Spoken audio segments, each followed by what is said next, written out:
오늘 아침 우리에게 주시는 하나님 말씀은 창세기 6장 1절로 22절까지의 말씀입니다. 창세기 6장 1절로 22절까지의 말씀 세번역 성경으로 봉독합니다. 사람들이 땅 위에 늘어나기 시작하더니 그들에게서 딸들이 태어났다. 하나님의 아들들이 사람들의 딸들의 아름다움을 보고 저마다 자기들의 마음에 드는 여자를 아내로 삼았다. 주님께서 말씀하셨다. 생명을 주는 나의 영이 사람 속에 영원히 머물지는 않을 것이다. 사람은 살과 피를 지닌 육체요 그들의 날은 120년이다. 그 무렵에 그 후에도 얼마 동안 땅 위에는 네피림이라고 하는 거인족이 있었다. 그들은 하나님의 아들들과 사람의 딸들 사이에서 태어난 자식들이었다. 그들은 옛날에 있던 용사들로서 유명한 사람들이었다. 주님께서는 사람의 죄악이 세상에 가득 차고 마음에 생각하는 모든 계획이 언제나 악한 것뿐임을 보시고서 땅 위에 사람 지으셨음을 후회하시며 마음 아파하셨다. 주님께서는 탄식하셨다. 내가 창조한 것이지만 사람을 이 땅 위에서 쓸어버리겠다.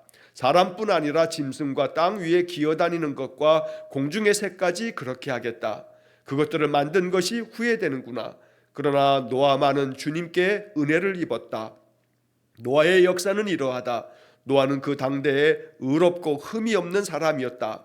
노아는 하나님과 동행하는 사람이었다. 노아는 셈과 함과 야벳 이렇게 세 아들을 두었다. 하나님이 보시니 세상이 썩었고 무법천지가 되어 있었다. 하나님이 땅을 보시니 썩어 있었다. 살과 피를 지니고 땅 위에 사는 모든 사람들의 삶이 속속들이 썩어 있었다. 하나님이 노아에게 말씀하셨다. 땅은 사람들 때문에 무법천지가 되었고 그 끝날이 이르렀으니 내가 반드시 사람과 땅을 함께 멸하겠다. 너는 잣나무로 방주 한 척을 만들어라. 방주 안에 방을 여러 칸 만들고 역청을 안팎에 칠하여라. 그 방주는 이렇게 만들어라.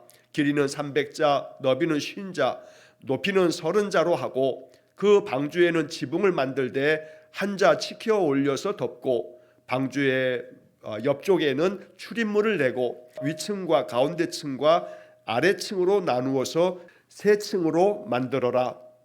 내가 이제 땅 위에 홍수를 일으켜서 하늘 아래에서 살아 숨쉬는 살과 피를 지닌 모든 것을 쓸어 없앨 터이니 땅에 있는 것들은 모두 죽을 것이다. 그러나 너하고는 내가 직접 언약을 세우겠다. 너는 아들들과 아내와 며느리들을 모두 데리고 방주로 들어가거라. 살과 피를 지닌 모든 짐승도 수컷과 암컷으로 한 쌍씩 방주로 데리고 들어가서 너와 함께 살아남게 하여라. 새도 그 종류대로 집짐승도 그 종류대로 땅에 기어다니는 온갖 길짐승도 그 종류대로 모두 2마리씩 너에게로 올 터이니 살아남게 하여라. 그리고 너는 먹을 수 있는 모든 먹거리를 가져다가 쌓아두어라. 이것은 너와 함께 있는 사람들과 짐승들의 먹거리가 될 것이다. 노아는 하나님이 명하신 대로 다 하였다. 꼭 그대로 하였다. 아멘. 자, 창세기 6장의 이야기를 오늘 읽었습니다. 자, 먼저 창세기 6장의 이야기를 읽으면서 가장 중요한 몇 개의 단어들을 먼저 좀 확인하고 우리가 이 본문의 말씀을 묵상하면 좋겠습니다. 항상 성경의 말씀을 읽을 때 이 속에 담겨져 있는 복음이 무엇인가 라고 하는 것을 우리가 늘 찾는 연습을 해야겠습니다. 그래서 이번에 매일 성경 6년 동안의 그 커리큘럼 과정에 이제 올해서부터 이제 시작이 되는 건데 여러 차례 우리가 앞서서 말씀드렸습니다만 성경을 복음의 관점에서 또 하나님께서 이 말씀을 통해서 드러내시는 것, 계시의 관점에서 성경을 바라보는 그러한 말씀 묵상의 훈련이 계속 되어져야겠습니다. 자, 오늘 6장에도 하나님께서 주시는 복음의 은혜가 있습니다. 몇 개의 중요한 단어들을 우리가 꼭 기억해야 되겠는데 여러분 성경에다가 좀 표시를 해둬도 좋고 또 매일 성경은 우리가 이번에는 세번역 성경으로 읽고 있기 때문에 세번역 성경의 표현 속에서도 우리가 좀 표시하고 또 깊이 이 말씀을 마음에 새기면 좋겠습니다. 자, 첫째는 8절 말씀에 나오는 은혜라고 하는 단어입니다. 여기 지금 노아만은 주님께 은혜를 입었다라고 하는 세번역 번역도 그렇고 개역개정 성경에서도 은혜를 입었다라고 하는 그 은혜라고 하는 단어가 등장하게 됩니다. 자, 신구약 성경에서 우리 기독교 신앙에 있어서 하나님의 은혜는 대단히 중요한 복음이죠. 그런데 은혜라고 하는 단어가 성경에 제일 먼저 기록된 것이 여기 창세기 6장 8절의 말씀입니다. 그래서 은혜라고 하는 단어가 제일 처음 등장하는 그러한 구절이 되기 때문에 이 말씀이 참 중요한 그런 의미가 있다라고 하는 겁니다. 자, 그 다음에 두 번째 단어는 동행이라고 하는 단어입니다. 구절에 보면 노아는 하나님과 동행하는 사람이었다라고 이렇게 구절 마지막 부분에 쓰여 있습니다. 물론 이 동행이라고 하는 단어는 이미 우리가 앞에서 에녹이라고 하는 사람의 이야기를 읽을 때 에녹이 하나님과 동행하다가 하나님이 그를 이 땅에서 죽음을 보지 아니하고 데려가신 이야기를 이미 앞의 장에서 살펴본 바가 있습니다. 동행이라고 하는 단어가 쓰여진 두 사람, 에녹과 노아, 이 두 사람은 하나님과 동행하는 사람이었다라고 하는 표현으로 성경의 묘사가 되고 있다는 겁니다. 이건 정말로 아름다운 그런 말씀이고 우리에게 소망을 갖게 하는 말씀입니다.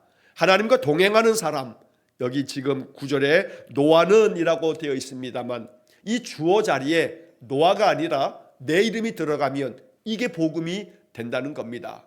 아무개는 하나님과 동행하는 사람이었다, 이렇게 우리 자신이 하나님 앞에 이렇게 칭함을 받는 그런 은혜가 있어야 되겠습니다. 자, 세 번째로 18절 말씀에 보면 언약이라고 하는 단어입니다.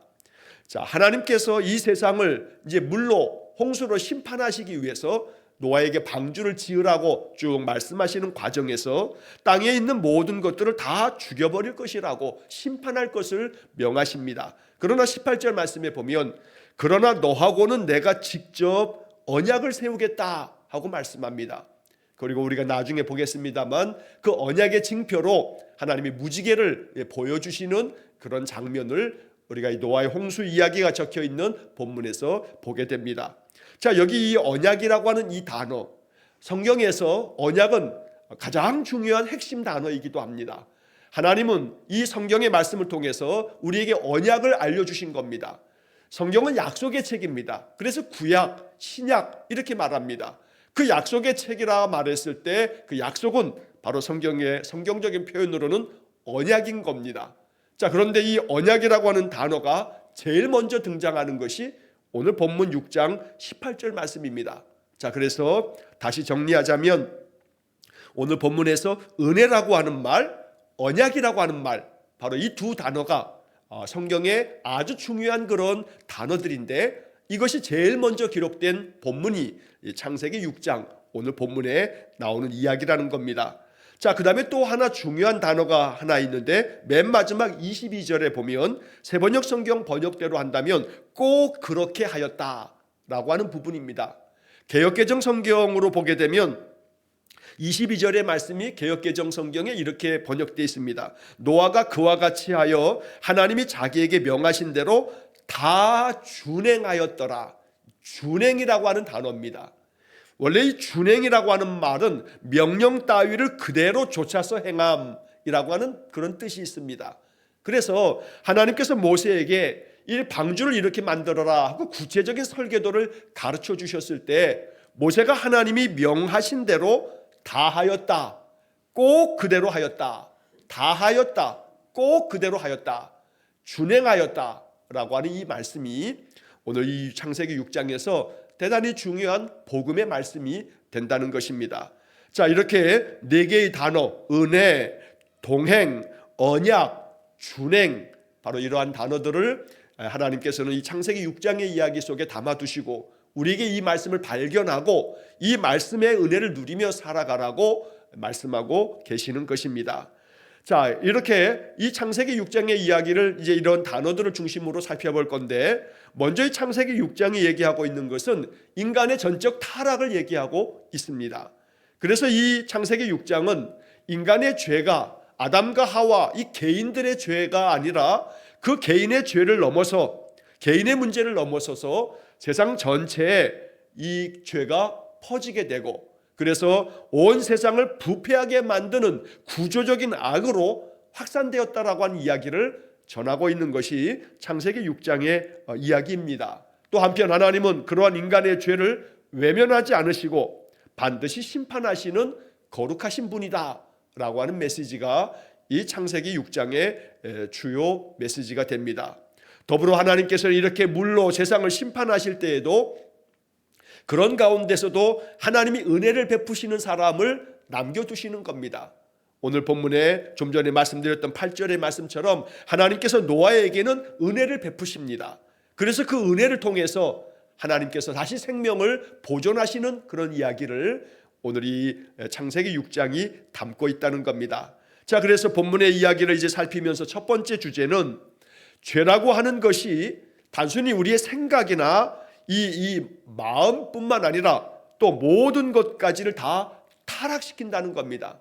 자, 그래서 본문의 말씀에 보면 5절 말씀에서 주님께서는 사람의 죄악이 세상에 가득 차고 마음에 생각하는 모든 계획이 언제나 악한 것뿐임을 보시고서, 하나님께서 이 세상을 보았더니 이 세상이 점점 더 그 죄가 가득 찼다. 그래서 그 생각하는 바가 모든 계획이 언제나 악할 뿐이었다. 하나님이 이걸 보셨다라고 말합니다. 자, 여기 이 5절 말씀의 주요한 단어는 주님께서는 이라고 하고 맨 마지막에 세번역 번역을 보면 보시고서라고 한 단어를 봅니다. 하나님께서 세상을 보셨습니다. 세상을 봤는데 세상에 사람들의 죄악이 가득합니다. 마음에 생각하는 것이 모두 다 악할 뿐입니다.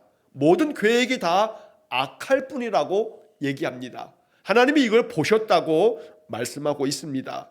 자, 또한 11절 말씀 보시면 하나님이 보시니 라고 말합니다. 하나님이 보시니 세상이 썩었고 무법천지가 되어 있었다. 하나님이 땅을 보시니 썩어 있었다 라고 말합니다. 자, 그래서 11절과 12절의 세번역 성경 번역에서도 하나님이 보시니, 하나님이 땅을 보시니 라고 말합니다. 자, 이 이야기를 보면서 우리가 느끼는, 생각하는 것이 창세기 1장에서 하나님이 세상을 만드실 때 계속해서 하나님 반복하는 말씀이 하나님 보시니 보시기에 좋았다라고 하는 말입니다. 창세기 1장 31절에 모든 것들을 다 만드시고 난 다음 하나님이 보시기에 심히 좋았더라 라고 이렇게 창세기 1장, 하나님은 세상을 창조하시면서 창조된 모든 피조 세계를 보실 때마다 좋았다, 좋았다, 심히 좋았다 이렇게 말씀해 주셨습니다. 자, 그러나 인간이 타락하고 난 다음에, 죄가 세상에 들어온 다음에 이 세상이 개인의 문제를 넘어서 온 세상에 죄가 가득하게 되면서 오늘 본문의 5절의 말씀 그리고 11절의 말씀, 12절의 말씀에서 계속해서 하나님이 보시니 썩어 있었다, 하나님이 보시니 무법천지가 되어 있었다 라고 말씀하는 겁니다. 세번역 성경의 번역이 참 아주 적합합니다. 무법천지, 무법천지. 11절에도 무법천지라고 하는 말이 나오고 13절의 말씀에서도 하나님이 노아에게 말씀하셨다. 땅은 사람들 때문에 무법천지가 되었고 라고 말합니다. 인간의 전적 타락, 죄를 지은 인간이 그 죄에서 구원함을 받지 못한 채 하나님에게서 떨어져 나갈 때 이 세상은 무법천지가 되고 본문의 말씀처럼 모든 사람들의 삶이 속속들이 썩어 있었다고 말하고 있는 겁니다.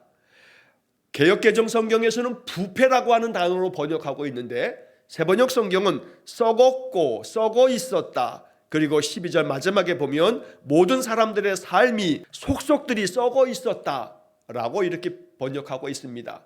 이 부분의 세번역의 번역이 훨씬 더 마음에 와닿는 그런 번역인 듯합니다. 세상이 다 썩어 있습니다. 우리가 TV를 켜고 뉴스를 들으면 매일같이 세상에 썩어 있는 이야기를 못 듣는 날이 없습니다. 매일같이 듣게 됩니다. 세상이 점점 더 썩어가고 있는 이 악한 세상은 바로 창세기 6장의 이 이야기 속에서 우리는 항상 보게 된다는 것입니다. 자, 그래서 결국 하나님께서는 두 번째로 이 모든 세상에 대하여 거룩하신 하나님, 정의의 하나님은 세상을 다 쓸어버리시겠다라고 결정하십니다.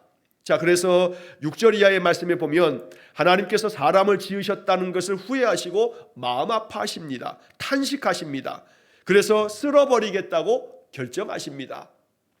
자, 여기서 우리가 주의해야 할 것은 전지전능하신 하나님이 인간을 지으신 것을 후회하셨다는 단어가 세번역 성경 번역에서는 2번이나 반복되어져 나오고 있습니다. 6절에서도 후회하시며 마음 아파하셨다. 7절 마지막에도 후회되는구나 라고 말합니다.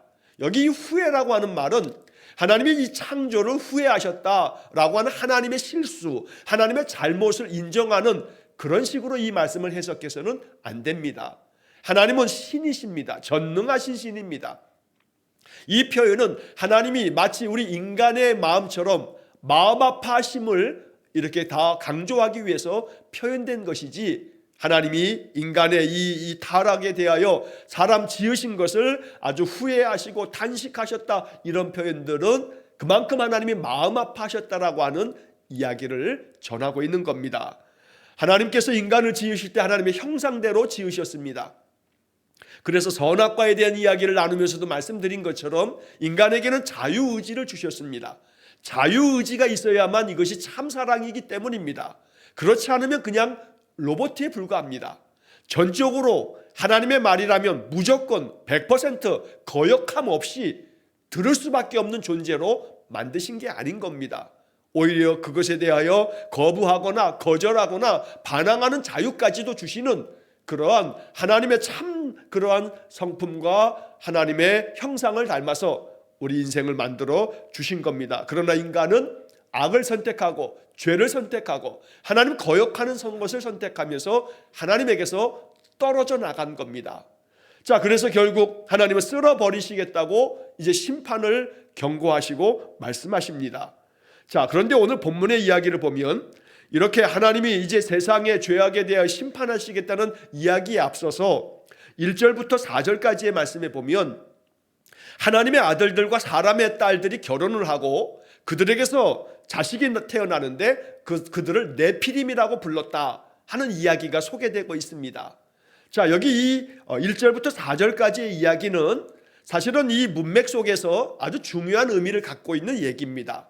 왜냐하면 네피림이라고 하는 이 단어는 원래 나팔이라고 하는 히브리 단어에서 파생된 말입니다.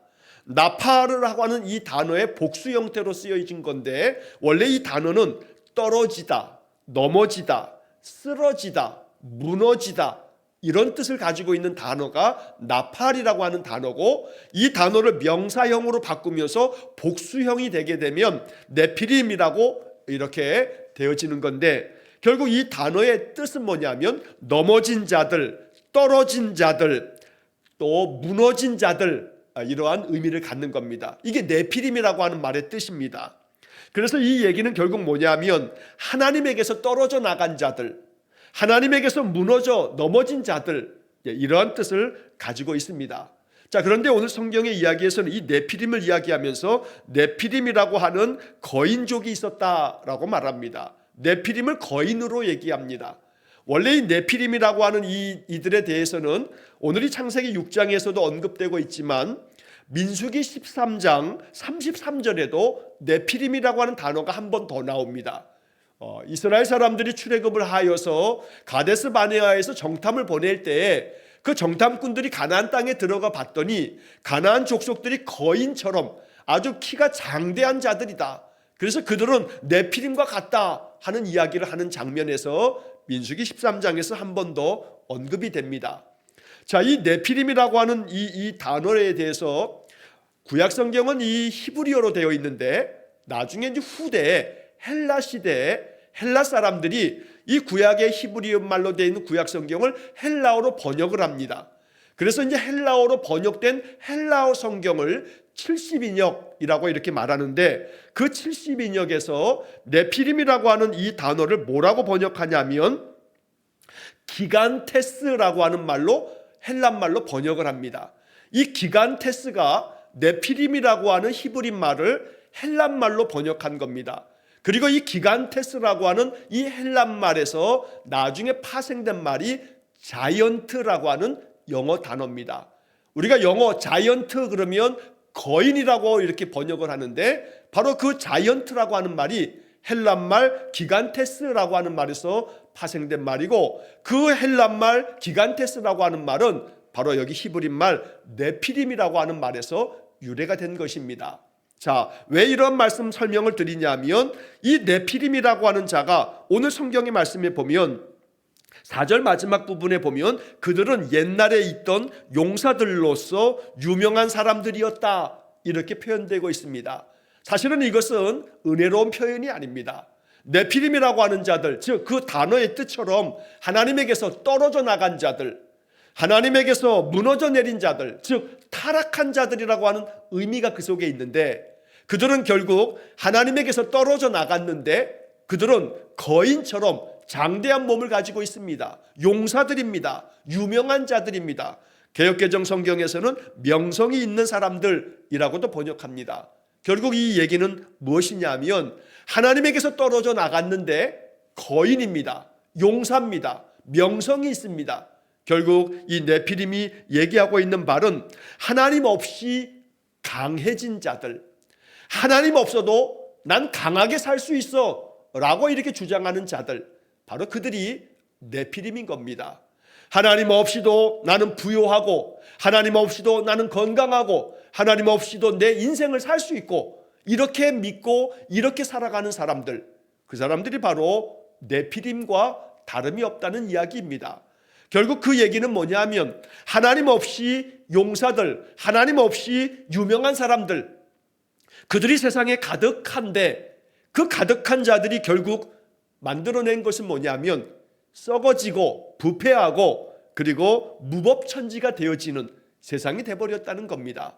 그러므로 하나님 없이 하나님에게서 떨어져 나간 자들이 아무리 용사요 아무리 유명한 자라 할지라도 하나님 없는 인생은 결국 썩을 수밖에 없고 무법천지가 될 수밖에 없다라고 하는 메시지를 담고 있는 것이 바로 이 네피림에 대한 이 이야기가 이 문맥 속에 들어가 있다는 겁니다.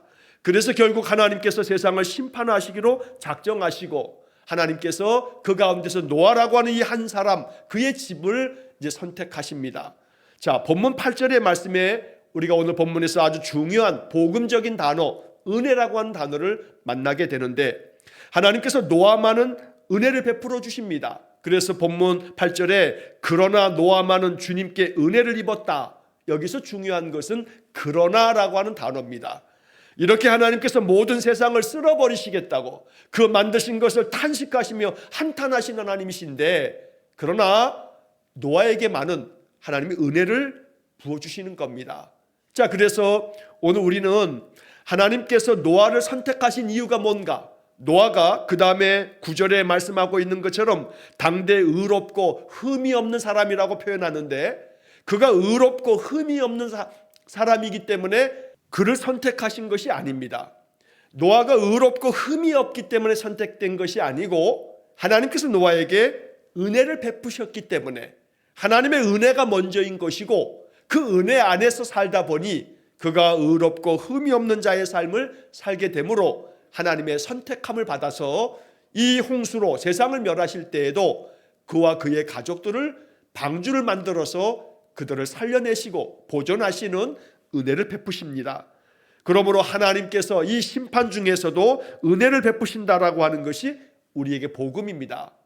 에베소서 2장 8절에 참 중요하고 또 매우 중요한 그런 구절이 나옵니다. 너희는 그 은혜에 의하여 믿음으로 말미암아 구원을 받았으니 이것은 너희에게서 난 것이 아니요 하나님의 선물이라. 이처럼 하나님께서 우리에게 구원의 은혜를 주시는 것은 은혜로 말미암아 믿음으로 우리가 구원을 얻게 되어진다라고 성경은 가르치고 있다는 것입니다. 노아가 하나님의 은혜를 입어서 그가 택함을 받고 그와 그의 가족들이 하나님의 그 약속대로 방주를 만들면서 그 방주에서 구원을 받는 그런 역사가 이제 창세기 6장, 7장, 8장, 9장까지 이 홍수의 이야기가 이어지게 되는 것입니다.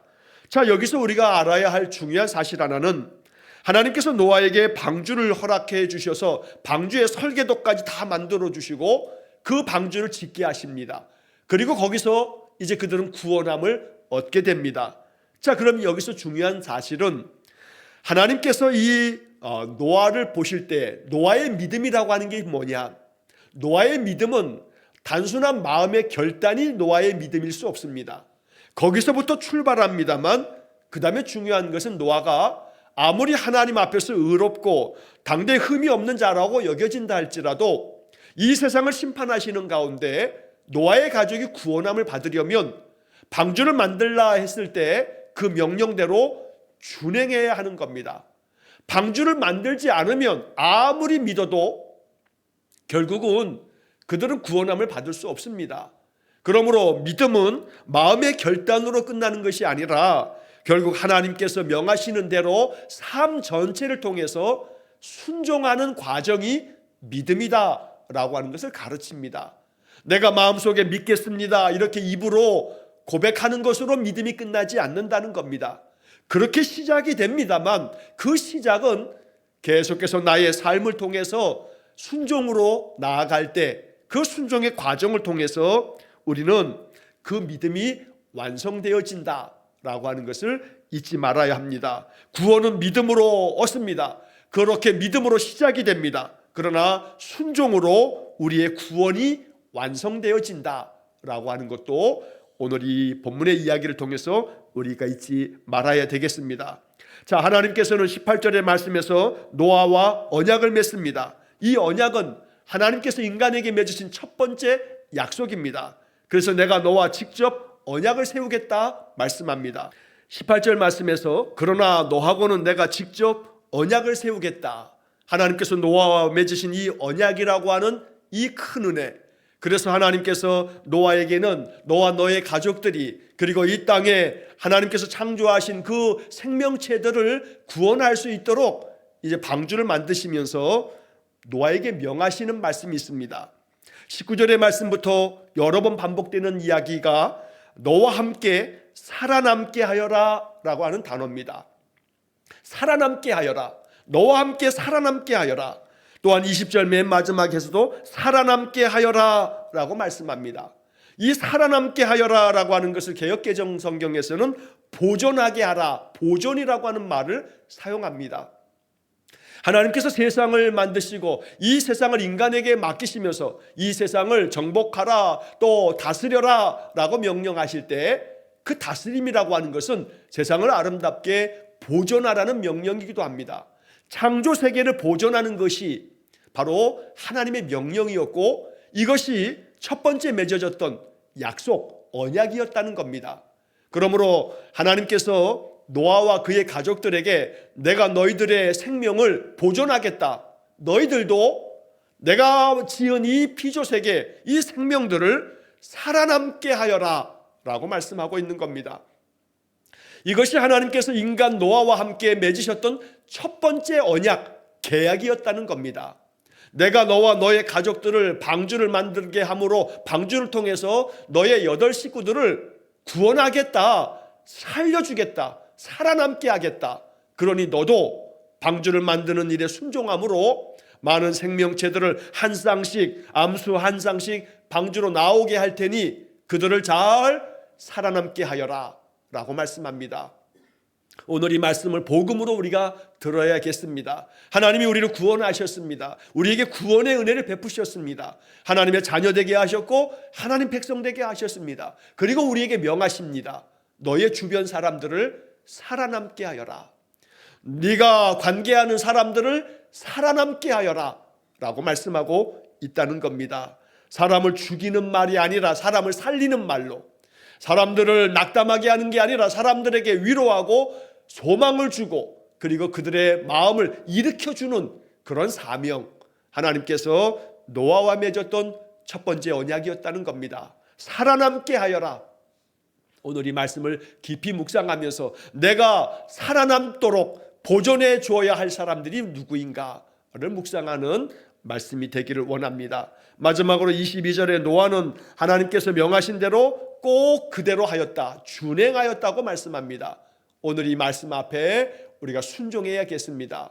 나도 하나님 내게 명하신 대로 다 그대로 하겠습니다. 준행하겠습니다. 늘 이렇게 준행하는 사람에게 하나님 은혜를 베푸십니다. 날마다 하나님의 은혜가 늘 말씀대로 준행하는 사람을 통해서 펼쳐진다는 겁니다. 오늘 우리가 그러한 삶이 되어지기를 간절히 축원합니다. 그래서 오늘 창세기 6장의 이 이야기는 너무나 귀하고 아름다운 복음이 담겨져 있는 말씀이고, 하나님이 이 말씀을 통해서 우리에게 계시하고 계시는 겁니다. 우리에게 구원의 방주를 만들어 주십니다. 이 구원의 방주는 바로 예수 그리스도를 통해서 구원하시겠다는 그런 그리스도를 통한 구원의 은혜를 주시는 예표가 되고 있다는 겁니다. 방주는 예수 그리스도처럼 인생을 구원하는 역할을 했습니다. 바로 예수 그리스도의 십자가의 은혜가 우리에게 주어짐으로 우리는 구원의 은혜를 얻습니다. 방주가 네페르나무, 고페르나무, 오늘 세번역에서는 잣나무라고 번역되어 있습니다만, 나무로 만들어진 이 방주 속에 들어감으로 이 노아의 식구들이, 또 많은 생명체들이, 암수가 구원을 얻습니다. 마찬가지로 나무로 만들어진 그 십자가의 형틀에 예수님께서 죽으심으로 우리는 십자가의 그 은혜를 통해서 구원함을 얻습니다. 그래서 방주는 바로 십자가로 연결되어지는 영적 의미를 가지고 있다는 것입니다. 또 한편 방주를 설계하시면서 방주를 만든 그 만들어진 이야기 속에도 사실은 굉장히 중요한 복음이 담겨져 있습니다. 이 이야기는 내일 잠시 또 나누도록 하겠습니다. 하나님께서 이 방주를 만들 때에 16절 말씀에 보면 방주 옆쪽에 출입문을 만드십니다. 그런데 창을 만들 때에는, 이 층을 만들 때에는 3개 층으로 만들라 하고, 창은 위에다가 만들라 하고, 또 출입문은 옆에다 만들라고 합니다. 그런데 그 출입문이 하나입니다. 출입문을 하나로 만든 이 구조 속에 담겨져 있는 그런 영적 메시지가 있습니다. 바로 이 방주를 들어가고 나오는 이 출입문은 오직 하나, 큰 방주를 만들어 놓았습니다. 방주의 크기가 매우 큽니다. 오늘 본문의 말씀에 보면 방주가 길이가 300규빗인데 오늘날 미터로 환산하면 135m 정도가 됩니다. 또 너비가 50규빗인데 22.5m 정도가 됩니다. 축구장의 길이가 100에서 110m 정도가 됩니다. 축구장 하나의 크기보다 더 큰 크기의 배를 만든 것입니다. 그런데 그 큰 배에 문이 하나입니다. 이것이 굉장히 가지고 있는 영적 의미가 있다는 겁니다. 예수님께서는 요한복음 10장 9절 말씀에서 이렇게 말씀합니다. 내가 문이니 누구든지 나로 말미암아 들어가면 구원을 받고 또는 들어가며 나오며 꼴을 얻으리라. 내가 문이다. 누구든지 나로 말미암아 들어가면 구원을 얻고, 결국 방주가 이 큰 축구장보다도 더 큰 크기의 배인데 그 배의 출입문이 하나라고 하는 것, 오직 구원은 예수 그리스도를 통해서만. 그래서 내가 곧 길이요 진리요 생명이라고 하는 주의 말씀처럼 바로 출입문이 옆에 하나만 만들어진 것이 오직 예수 그리스도 한 분을 통해서만 구원의 은혜를 얻는다는 영적 메시지가 이 속에 계시되어져 있다라고 하는 것입니다. 이렇게 이 창세기 6장을 묵상하면서 우리에게 주시는 복음을 마음 깊이 간직하고 늘 하나님의 은혜를 얻는 삶, 하나님의 말씀에 준행함을 통해서 우리의 구원을 완성해 가는 그런 복된 삶이 되시기를 주의 이름으로 간절히 축원합니다. 기도하겠습니다. 자비로우신 아버지 하나님, 감사합니다. 오늘도 창세기 6장의 말씀을 통해서 복음을 듣게 하시고 하나님의 계시의 말씀을 듣게 하시니 감사합니다. 이 말씀 마음 깊이 묵상하며 하나님 없이 강한 자가 아닌 하나님 앞에서 은혜를 얻는 자가 되기를 원합니다. 하나님 없이 아무리 강성해봐야 그것은 부패하고 결국은 심판을 피할 수 없는 인생일 뿐인 것을 알고 오직 하나님의 은혜를 얻어 늘 하나님 말씀대로 준행하는 삶을 살게 해 주옵소서. 오늘도 한날의 모든 삶을 주님께 의탁하오며 예수님 이름으로 기도하옵나이다. 아멘. 우리 구주 예수 그리스도의 은혜와 하나님 아버지의 극진하신 사랑과 성령의 교통하심이 주님의 은혜를 덧입어 살기를 간절히 소원하는 머리 숙인 귀한 성도들 위해와 저들 가정과 온 가족들 위해 영원토록 함께 하시길 축원하옵나이다. 아멘.